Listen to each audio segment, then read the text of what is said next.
வந்துருச்சு, அவங்களுக்கு இதை பற்றி ஓரளவுக்கு அவேர்னஸ் இருக்குன்னு சொல்கிறாங்க. ஆனால் கண்டிப்பாக அப்படி கிடையாது. பீரியட்ஸ் வந்து ரொம்ப பெயின்ஃபுல்லாக இருக்கும். சிலருக்கு வந்து அந்த 3 days 5 days பீரியட்ஸ் அப்படின்னா அதுக்கு முன்னாடி 5 days சரி, அதுக்கு அடுத்து 5 days நிறைய பேருக்கு பெயின் இருக்கும். ஒயிட் ஸ்டார்ச் இருக்கும், அதாவது வெள்ளைப்படுதல் சொல்லுவாங்க. ஒயிட் ஸ்டார்ச் ப்ராப்ளம் நிறைய பேருக்கு இருக்கும். நம்ம சேஷ்மா தோழர் சொன்ன மாதிரி 10 நாள் நான் ஸ்கூல் படிக்கும்போது என்னோட ஃப்ரெண்டுக்கு 10 days பீரியட்ஸ் வரும். எனக்கும் அது 10 days தான் வரும் அப்படின்ற மாதிரி தான் இருந்துச்சு. இப்போ பீரியட்ஸ் பெயின் லீவன் ஒன்று இருக்கும்போது அது பெண்களுக்கு உதவியாக இருக்கும் கண்டிப்பாக. அடுத்ததாக சிலர் சொல்லுவாங்க, உங்களுக்கு தான் சிக் லீவ் இருக்கு, கேஷுவல் லீவ் இருக்கு, நீங்கள் பீரியட்ஸ் அப்போ அந்த லீவே எடுத்துட்டு போயிடலாமே அப்படின்னு சொல்லலாம். ஆனால் இப்போ எனக்கு தலைவலிச்சு சிவியர் ஹெட்டேக் இருக்கு, இல்லை எனக்கு டயரியா இல்லை ஃபீவர்னா அப்போ வந்து நான் பீரியட்ஸ்க்காக கேஷுவல் லீவ் சிக் லீவ் நான் எடுத்துக்கலாம். இப்போ எனக்கு ஃபீவர் இல்லை, இதே ஒரு பெண் வந்து அவங்களுக்கு ஃபீவர் இல்லை சிவியர் ஹெட்டேக்னா அந்த லீவ் எடுக்க முடியும். அப்போ உமன் வந்து அப்போ லீவ் எடுக்க முடியாமல் போகுமா? ஸோ கண்டிப்பாக அந்த டைமில் பீரியட்ஸ் பெயின்ன்றது ஒரு தேவையாக இருக்குது. அடுத்ததாக பார்க்க போனால் ஒர்க்கிங் உமனுக்கு பீரியட்ஸ் பெயின் லீவ் தேவைன்றதை நம்ம எந்த அளவுக்கு பேசுகிறோமோ அதே மாதிரி ஸ்கூல் காலேஜ் ஸ்டூடெண்ட்ஸ்க்கு அட்டெண்டன்ஸோட லீவ் இருந்துச்சுன்னா பீரியட்ஸ் அப்போ அதுவும் இன்னும் நல்ல விஷயமா இருக்கும். ஏன்னா இப்போ காலேஜ் வரவங்க ஒரு 17-18 ஏஜ்ல தான் இருப்பாங்க. அவங்க வந்து அதுக்கு ஒரு 3 years 4 years முன்னாடிலேருந்து பீரியட்ஸ் வந்து அவங்களுக்கு எப்படி இருக்குன்றது தெரிஞ்சுப்போ அவங்களால அதை வந்து மேனேஜ் பண்ண முடியும். ஆனால் ஸ்கூல் ஸ்டூடெண்ட்ஸ் இப்போலாம் 5th standard 6th standardலேயே நம்ம உணவு முறையெல்லாம் மாறி போயிடுச்சு. ரொம்ப சீக்கிரமாகவே பீரியட்ஸ் அவங்களுக்கு ஃபர்ஸ்ட் பீரியட் வந்துடுது. ஸோ அதனால அவங்களுக்கு அதை ஹேண்டில் பண்ணுறதுக்கு ரொம்ப கஷ்டமாக இருக்கும். ஸோ ஸ்கூல் ஸ்டூடெண்ட்ஸ்க்கு அட்டெண்டன்ஸோட லீவ் இருந்துச்சுன்னா அது இன்னும் நல்லாயிருக்கும். இப்போ பீரியட்ஸ் பெயின் லீவ் வந்துச்சுன்னா அதோட கான்சிக்வன்சஸ் எப்படி இருக்கும் அப்படின்றத நான் பார்த்துக்கிறேன். முதல்ல அன்ஆர்கனைஸ்ட் செக்டர், அமைப்பு சாரா தொழிலாளர்கள். இப்போ நம்ம பீரியட்ஸ் பெயின் லீவ்னு உடனே எல்லாரோட மைண்ட் செட்டும் எப்படி போகும்னா ஐடி கம்பெனியில் வேலை செய்கிறவங்க, ஸோ இந்த மாதிரி தான் எல்லாரும் லெவலில் யோசிக்கிற மாதிரி இருக்கும். ஆனால் இங்கே அன்ஆர்கனைஸ்ட் செக்டர் இருக்காங்க, ஒரு கட்டிட தொழிலாளர் இருப்பாங்க, டெக்ஸ்டைலில் வேலை செய்கிறவங்க, அந்த மாதிரி. இப்போ நம்மளுக்கு மெட்டர்னிட்டி பெனிஃபிட் ஆக்ட், அதாவது மகப்பேறுக்காக உள்ள அந்த பெனிஃபிட் ஆக்ட், அந்த மாதிரி நிறைய லேபர் லாஸ் இன்னும் அன்ஆர்கனைஸ்ட் செக்டருக்கு போய் சேரலை. இந்த பீரியட்ஸ் பெயின் லீவ் வந்தால் அது அன்ஆர்கனைஸ்ட் செக்டருக்கு போய் சேருமா அப்படின்னா அது கண்டிப்பாக ஒரு கேள்விக்குறி தான். அடுத்ததா நிறைய கண்ட்ரீஸ்ல வந்து பீரியட்ஸ் பெயின் லீவ் இருக்கு.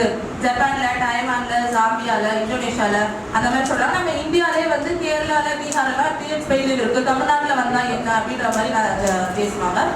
நிறைய பேர் சொல்லிட்டு இருக்காங்க அவங்க கருத்தை. பட் ஆனால் நான் என்னுடைய கேரளாவில் இருக்க ஃப்ரெண்ட்ஸ் கிட்ட விசாரிச்ச வரைக்கும் பீரியட்ஸ் பெயின் லீவுக்காக போராட்டம்லாம் நடத்தினாங்க, அதுக்கு ஆக்ட்லாம் வந்துச்சு. ஆனால் பீரியட்ஸ் பெயின் லீவ் கொடுக்குறாங்கன்னா எங்கேயுமே நான் கொடுத்து பார்க்கவே இல்லை அப்படின்னு தான் சொல்கிறாங்க. 1947 ஜப்பான்ல பீரியட்ஸ் பெயின் லீவ் கொண்டு வந்துட்டாங்க. ஆனால் 2020 நடந்த ஒரு சர்வேல வெறும் 0.9% விமன் தான் பீரியட்ஸ் பெயின் லீவை யூஸ் பண்ணுறாங்க. அதுக்கு இன்னொரு காரணம் என்ன இருக்குன்னா அவங்க அன்அவேராக இருக்காங்க. அது ஒரு காரணமா இருக்கு. பீரியட்ஸ் பெயின் லீவ் ஒன்று இருக்கிறதே அவங்களுக்கு தெரியல. அது மட்டும் இல்லாம எங்களுக்கு பீரியட்ஸ் பெயின் லீவ் வேணாம், அது அவசியம் இல்லைன்ற மாதிரி நிறைய பெண்கள் உணர்றதுனால அது பெருசா பயன்படுத்திக்கல அப்படின்னு சொல்றாங்க. இப்போ பீரியட்ஸ் பெயின் லீவ் வந்துருச்சு அப்படின்னா இப்போ நான் ஒரு ஐடி கம்பெனில வேலை செய்யறேன் அப்படின்னா நான் இன்னைக்கு ஒரு 2 days, இந்த 2 days இன்னைக்கும் நாளைக்கு நான் 2 நாள் லீவ் போட்டேன் அப்படின்னா என்னோட இந்த 2 daysக்கான ஒர்க்கை என்னோட கோவொர்க்கர்ஸ் பண்ற மாதிரி இருக்கும். அவங்களுடைய வேலை சுமை அதிகமாகும். என்னோட கூட சிலவங்களோட கோவொர்க்கர்ஸோட வேலை சுமை அதிகமாகும். அப்படியே இல்லைன்னா கூட அடுத்து 3வது நாள் நான் வரும்போது என்னோட வேலை சுமை அங்கே அதிகமாகும். அப்போ இது அந்த ஒர்க்கிங் பிளேஸ்ல ஒரு பெரிய கொலாப்ஸை தான் உண்டுபடுத்தும். எனக்கும் இங்கே ஸ்ட்ரெஸ் ஆகும், கோவொர்க்கர்ஸ்க்கும் ஸ்ட்ரெஸ் ஆகும், மேனேஜருக்கும் ஸ்ட்ரெஸ் ஆகும். ஸோ இது வந்து ஒரு குடும்ப சூழ்நிலையை தான் அந்த இடத்துல உண்டாகும்.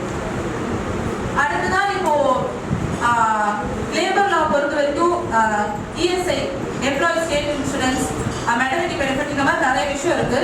அது எல்லாமே வந்து உங்களுக்கு ஜஸ்ட் ஈஸியாக சொல்லிடலாம். ஆனால் அது பதிவுபடுத்தி வைக்கிறது, அதை ட்ராக் பண்றது, அது வந்து ஒரு பெரிய விஷயமா இருக்கு. இப்போ அதே மாதிரி பீரியட்ஸ் பெயின் லீவ் அப்படின்னு ஒன்று வந்துச்சுன்னா யாருக்கு எப்போ பீரியட்ஸ் ஆகும்னு அது மேனேஜர் ட்ராக் பண்ற மாதிரி இருக்கும். இந்த மாசம் யாரெல்லாம் பீரியட்ஸ் பெயின் லீவ் எடுத்தா, யாரெல்லாம் எடுக்கல, யாருக்கு இந்த மாசம் சம்பளம் கொடுக்கணும், சம்பளம் கொடுக்கூடாது அப்படின்ற மாதிரி அதுக்கு ஒரு அதை ட்ராக் பண்றதுக்கு நம்ம ஏதாவது ஒரு மெத்தடை யூஸ் பண்ண வேண்டியது இருக்கும். இதே ஒரு ஐடி கம்பெனினா அதை அவங்களால ஈஸியாக பண்ணிட முடியும். இதே சின்ன சின்ன பிஸ்னஸ் பண்ணுறவங்க ஒரு 50 பேர் வேலை செய்கிற இடத்துல அந்த மாதிரி அந்த ட்ராக்கிங் மெத்தடை யூஸ் பண்ண முடியுமான்றது ரொம்ப கஷ்டம். அவங்களுக்கு அது கண்டிப்பாக ஒரு கஷ்டமாக தான் இருக்கும். இப்போ இதே இன்னும் ப்ராக்டிக்கலாக பார்க்க போனால், இப்போ பெண்கள் அதிகமாக வேலை செய்கிற இடம் என்னென்னா, இப்போ ஸ்கூல்ஸில் நர்ஸ் எல்லாமே வந்து மோஸ்ட்லி பெண்களாக தான் இருக்காங்க. இப்போ திடீர்னு இன்னைக்கு எல்லாருமே வந்து ஒரு நாள் இந்த டீச்சருக்கு ஒரு நாள் இந்த டீச்சருக்கு பீரியட்ஸ் வரும்னு சொல்ல முடியாது. இன்னைக்கே வந்து ஒரு 3 டீச்சருக்கு பீரியட்ஸ் வரலாம்.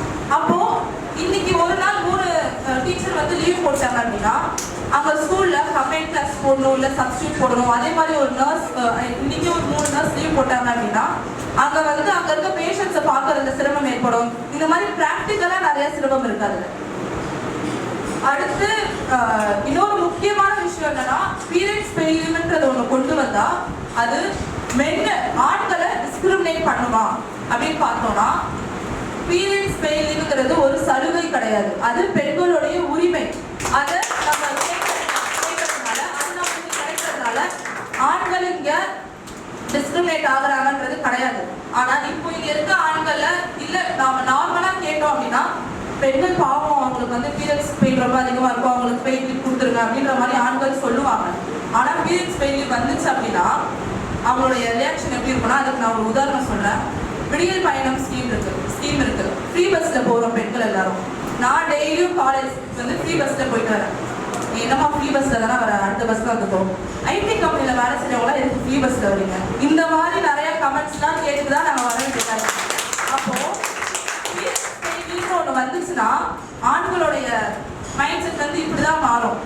நானும் அதே வரதான் செய்யறேன், நீயும் அதே வரதான் செய்யற, உனக்கு மட்டும் 2 நாள் லீவ் கிடைக்குது, ஆனா ரெண்டு பேருக்கும் ஒரே சம்பளம் தான் கொடுக்குறாங்க. இந்த மாதிரி ஆண்களுடைய மனநிலை அப்புறமா மாறும்.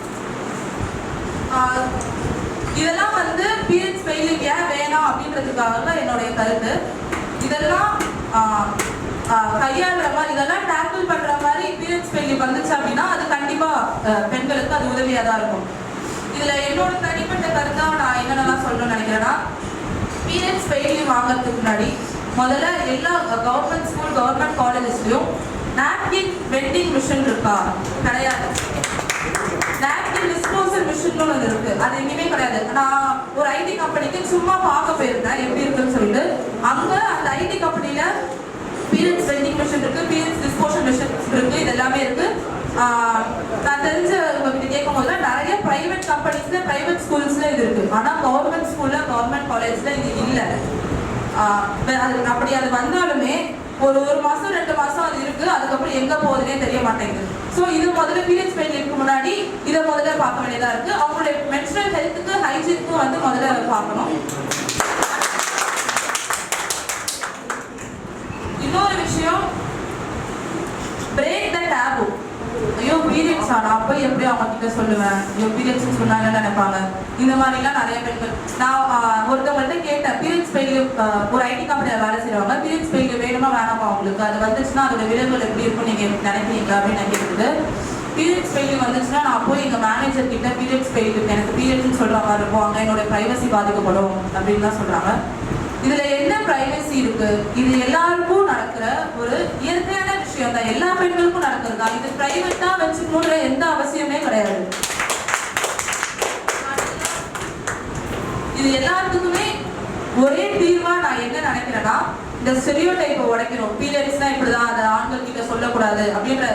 எனக்கு சின்ன வயசுல இருந்து அப்படிதான் இருந்துச்சு, பீரியட்ஸ்னா வந்து ஆண்கள் கிட்ட சொல்லக்கூடாது அப்படின்ற மாதிரி இருந்துச்சு. நான் ஒரு டைம் யோகா கிளாஸ் போகும்போது எனக்கு பீரியட்ஸ் அப்போ அவங்க யோகா பண்ணக்கூடாது, எனக்கு பீரியட்ஸ் அங்கே சொல்ல முடியல. அங்கே மாஸ்டர் வந்து ஒரு ஆண் தான், என்னால் சொல்ல முடியல. வயிறு வலின்னு சொன்னால் வயிறு வலி தானே, அதுக்கு என்ன இப்போ வந்து யோகா பண்ணுன்னு சொன்னாங்க. அதுக்கப்புறம் எங்கள் அப்பா என்னை அழைக்க வந்தாங்க கிளாஸ்ல இருந்து.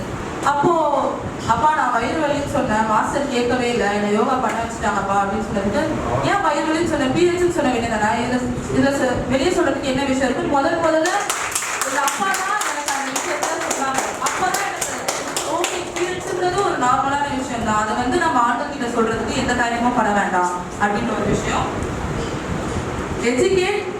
எஜுகேஷன் அவேர்னஸ் இன்னும் கண்டிப்பா தேவைப்படுது. யாருக்குமே பீரியட்ஸ் பத்தின அவேர்னஸ் பெண்களுக்கும் சரி ஆண்களுக்கும் சரி பெரிதளவில் இல்லை. பீரியட்ஸ்னா என்ன, பீரியட்ஸ்னால என்னென்ன விளைவுகள் இருக்கும் அப்படின்ற அவேர்னஸ் முதல்ல இருக்கணும், எஜுகேஷன் இருக்கணும். ஒரு பெண்ணுக்கு வந்து மாதவிடாய்ன்றது ஒரு இயல்பான விஷயம் தான் அப்படின்ற ஒரு எஜுகேஷன் இருக்கணும். மாதவிடாய்ங்கிறது ஒரு தீட்டோ ஒரு நோயோ ஒரு குறையோ கிடையாது.